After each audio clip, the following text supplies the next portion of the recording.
মে মাসের 18 তারিখ বিশ্বের সর্বোচ্চ শৃঙ্গ মাউন্ট এভারেস্ট জয় করেছেন দার্জিলিংয়ের বাসিন্দা এনসিসি ক্যাডেট প্রতিমা রায়। প্রতিমার এই সাফল্যে শুধু পরিবারকে নয়, গর্বিত করেছে দার্জিলিং সহ গোটা উত্তরবঙ্গকে। তারই ঐতিহাসিক জয়কে সম্মান জানালো শিলিগুড়ির 23 Bengal NCC battalion.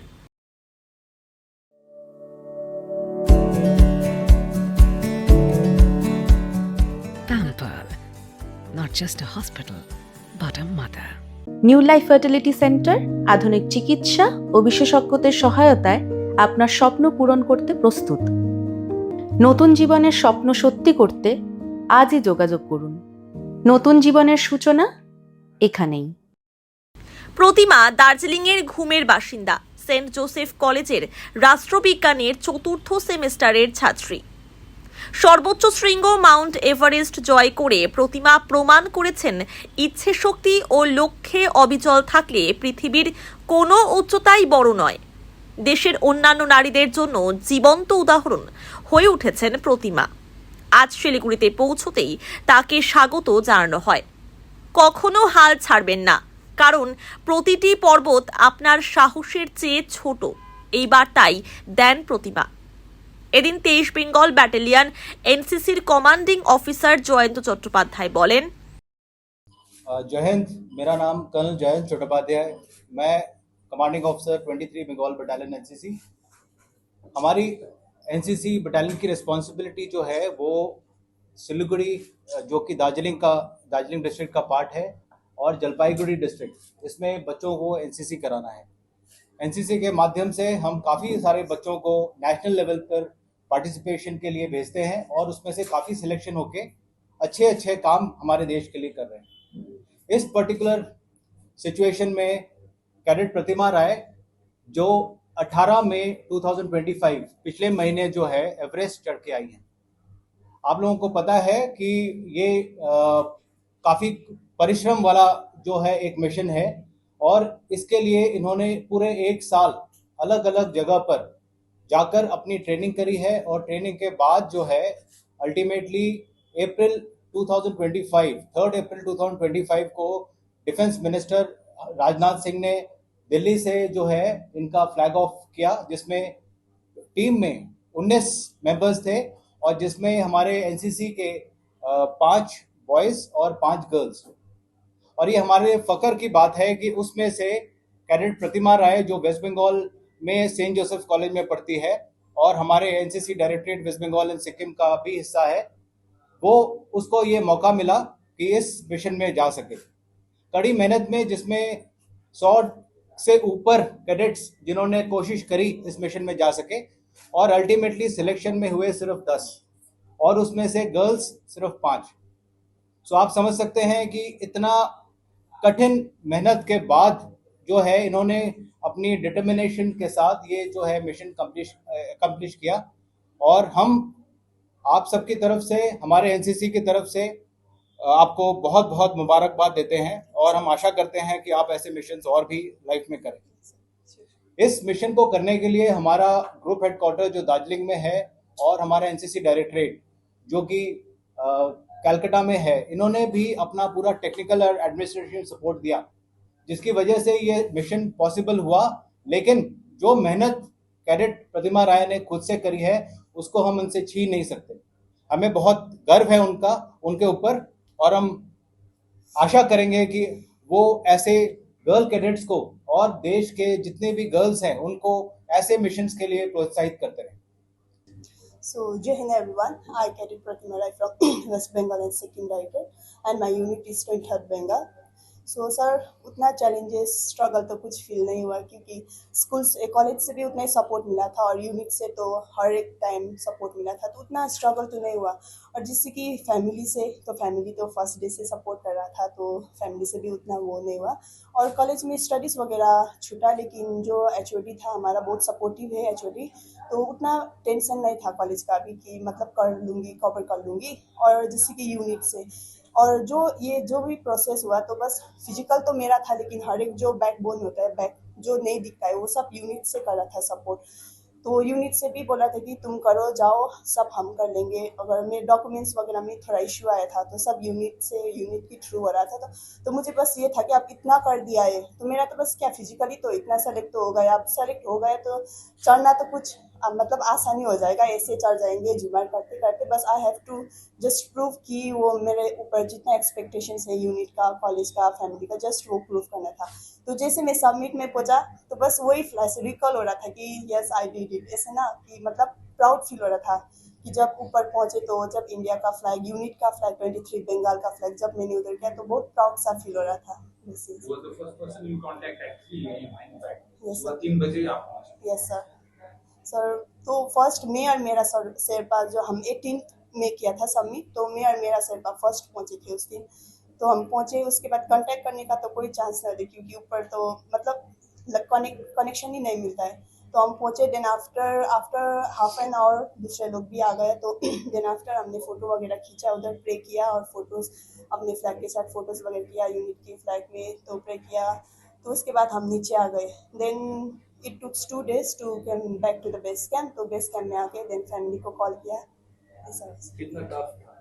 Sir tough तो इस मतलब उतना टफ तो नहीं था। फर्स्ट टाइम जिस दिन हम बेस कैंप पहुंचे उस दिन टफ था क्योंकि हमारे लिए फर्स्ट अल्टीट्यूड था। तो जैसे बेस कैंप पहुंचे उस दिन बहुत सारा हेडेक हो रहा था, वॉमिटिंग वगैरह हो था। देन आफ्टर नेक्स्ट डे उतना टफ नहीं लगा। तो मतलब ऊपर वगैरह ऑक्सीजन जब हमने ऑक्सीजन लेना यूज़ किया वो था कैंप से ऑक्सीजन लेना स्टार्ट किया। तो उधर से तो सर मतलब आसानी हो रहा था क्योंकि शेरपा लोग भी था, बहुत हेल्प कर रहा था वो लोग भी। तो सर लोग भी थे, हमारा टीम लीडर कर्नल अमित देश सर, तो वो लोग बहुत हेल्पफुल था। तो इसलिए उतना टफ तो नहीं है सर। मेरे लिए तो बहुत खुशी की बात है। पहली बात, जो एक्सपेडिशन माउंट एवरेस्ट का एक्सपेडिशन खुद में जो है एक चैलेंज है, और हर बार जो एक्सपेडिशन होता है तो उसमें कितने लोग जो है उसको कर पाते हैं वो खुद में एक क्वेश्चन मार्क रहता है। बहुत ही कम लोग जो है वो पीक को हासिल कर पाते हैं, ऑल्दो ट्राई बहुत लोग करते हैं। ऐसे में एक पर्टिकुलर जो है अपॉर्चुनिटी मिल रही है बच्चों को, स्पेसिफिकली कैडेट्स को, जो कि हार्डली, जैसे ये अभी जो है 22 साल की है, और ऐसे ही कितने बच्चे हैं जो 21-22 साल के हैं और जिन्हें इतना बड़ा एक कुछ करने का मौका मिल रहा है, जिसमें पूरा एडमिनिस्ट्रेटिव सपोर्ट, टेक्निकल सपोर्ट जो है एनसीसी खुद में दे रही है। अगर आप मान के चलें, कोई भी अगर मिशन होता है जिसमें अगर एक सिविल में अगर ऐसा एक मिशन करना है, तो आप सोच सकते हैं कि उसके पीछे जो कितना एफर्ट, कितना टेक्निकल सपोर्ट, कितना एडमिनिस्ट्रेटिव सपोर्ट चाहिए होता है। वहाँ पर हम कोशिश कर रहे हैं एज एनसीसी कि बच्चों को जितना आगे बढ़ा के लेके जा सके। तो ये एक प्लेटफॉर्म है जो इन्हें मिलता है, और सिर्फ कैडेट प्रतिमा राय जैसे बच्चे जो कि इतना खुद में इतना बिलीफ रखते हैं कि हम ये कर सकते हैं करके, तभी जाके वहाँ तक पहुँच सकते हैं। नहीं तो ऐसे कितने बच्चे थे जिन्होंने ये ट्राई किया, लेकिन वो छटते ये इनके जैसे जो है चंद बच्चे जो है वो इसके लिए सिलेक्ट हुए और अल्टीमेटली ऊपर जा पाए। इंस्पिरेशन तो सर पहले से मैं एक एथलीट हूँ, तो मतलब थोड़ा फिजिकल था। तो और कॉलेज में आया कि एवरेस्ट का ऐसे कैंप आया तो मैंने किया, मैंने किया था ऐसे, मैं भी कर लूँगी तो मैं हो जाए। जैसे उसके बाद जैसे सेलेक्ट होते गए, जैसे यूनिट से सपोर्ट मिला, कॉलेज से सपोर्ट मिला, तो मुझे ऐसा फील हुआ कि नहीं, आई हैव टू डू, मुझे प्रूफ करना है कि इतना मुझे सपोर्ट कर रहे हैं, मतलब इतना सारे कैडेट्स है फिर भी मुझे बहुत मतलब ऐसे सपोर्ट करे, तो मुझे करना है ऐसे होते तो मैं सिलेक्शन होते गए थे सर। अब आगे क्या लक्ष्य है आपका? सर अभी देखेंगे, अभी स्टडीज़ कंप्लीट करना है पहले सर, तो स्टडीज़ आफ्टर देखेंगे, ऐसे अपॉर्चुनिटीज़ आए तो definitely I will continue sir. जब भी अपॉर्चुनिटी आया, आप अपने आप को कैसे तैयार किए? सर तैयारी तो हमारे जो एनसीसी में जो सिखाया जाता है, एनसीसी एक ट्रेनिंग जो दिया जाता है, तो उसकी वजह से भी बहुत हेल्प हुआ। एंड उसकी एक्सेप्ट दैट मैं थोड़ा रनिंग वगैरह भी करता हूँ, मतलब जैसे मैं फिटनेस भी थोड़ा मेंटेन करता हूँ, तो उसकी वजह से भी बहुत काफ़ी हेल्प हुआ। देन आफ्टर जैसे सिलेक्शन स्टार्ट हुआ तो उसके बाद तो हम जैसे सेलेक्ट होते गए, कंटिन्यूसली हमारा ट्रेनिंग चल रहा था। तो ट्रेनिंग चल रहा था, फिर सिलेक्शन फेज, फिर ट्रेनिंग, फिर सिलेक्शन फेज, ऐसे होते जा रहा है। अपकमिंग जूनियर कैडेट को आप क्या रिकमेंड करते हैं? सर मैम, मैं बस जो भी अभी न्यू कैडेट्स है उसको मैं यही बोलना चाहती हूँ कि लाइक हम भी कैडेट्स ही है अभी ना, हम भी नॉर्मल कैडेट्स ही है, तो हमको इतना एनसीसी के थ्रू इतना बड़ा अपॉर्चुनिटी मिला, तो हमने किया जो माउंट एवरेस्ट, जो कि वर्ल्ड का हाईएस्ट पीक है। तो एवरी सबका ये ड्रीम होता है कि वर्ल्ड का हाईएस्ट पीक में जाने का।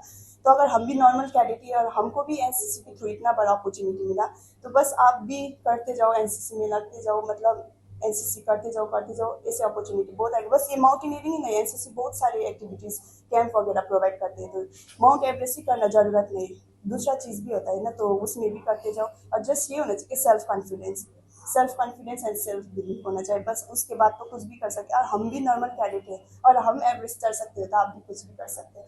इवन हम जब एवरेस्ट में जा रहे था, तो एक हिमाचल की लड़की थी, शी वाज ब्लाइंड एंड वो खुद चढ़ा था एवरेस्ट। तो if she can do anything then we can also do, तो just be have the confidence in yourself.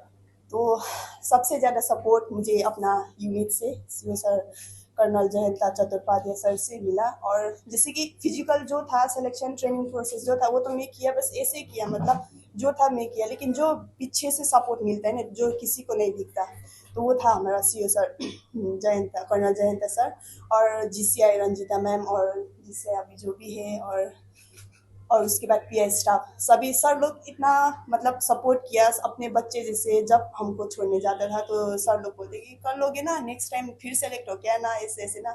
तो मैं बस ये इतना बड़ा मौका दिया, फर्स्ट ऑफ ऑल तो मुझे एवरेस्ट चढ़ने का, देन आफ्टर जितना भी सपोर्ट दिया उसके लिए, उन लोग के सपोर्ट बिना ना एवरेस्ट जाते वक्त ना, जितना फिजिकली चैलेंज होता है ना, उतना मेंटली भी होना पड़ता है। तो बस जब मुझे लग रहा था कि मैं नहीं कर पाऊंगी, मेरे से नहीं हुआ, तब मुझे ये सब माइंड में आ रहा था कि नहीं, मुझे करना है, इतना सारे के मेरे ऊपर एक्सपेक्टेशंस है। तो because of their motivation support मैं ये आज सक्सेसफुली क्लाइम किया। तो मैं ये तो अब मेरे लिए लाइफ टाइम अचीवमेंट है। तो ये लाइफ टाइम जैसे ये मेरे लिए लाइफ टाइम अचीवमेंट है, जैसे मैं उसी चीज़ लाइफ टाइम सर लोग का सपोर्ट भी मैं लाइफ टाइम रखना चाहती हूँ। और मैं लाइफ टाइम थैंकफुल रहती हूँ सर लोग की, कि because of you your sir support guide की मैं ये successful. Thank you so much. Thank you.